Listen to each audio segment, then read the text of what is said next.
ছাত্রছাত্রীরা, এখন তোমাদের দেখাবো যে এই ধরনের যোগগুলো কিভাবে করবে, তার শর্টকাট ট্রিক্সটা তোমাদেরকে দেখাবো।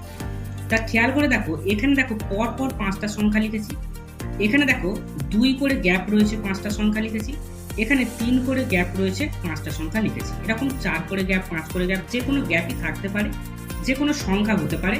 সেক্ষেত্রে কিভাবে তোমরা এই যোগগুলো করবে, এই ট্রিক্সটা বিভিন্ন কম্পিটিটিভ পরীক্ষা, অলিম্পিয়াড পরীক্ষায় খুবই কাজে লাগবে, তাই ট্রিক্সটা দেখে নাও।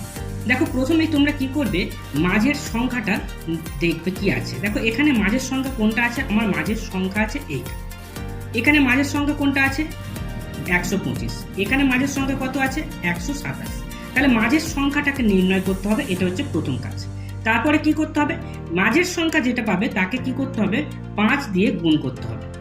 এখানেও মাঝের সংখ্যা যেটা পেলে সেটাকে 5 দিয়ে গুণ করতে হবে, এখানেও মাঝের সংখ্যা যেটা পেলে 5 দিয়ে গুণ করতে হবে। 123কে 5 দিয়ে গুণ করলে আসছে কত 615। তাহলে এই 5টা সংখ্যার যোগফল হবে 615। এখানে 125কে 5 দিয়ে গুণ করো, গুণ করলে আসবে 625। তাহলে এই 5টা সংখ্যার যোগফল হচ্ছে 625।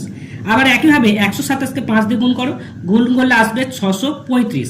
তাহলে এই 5টা সংখ্যার যোগফল হবে 635।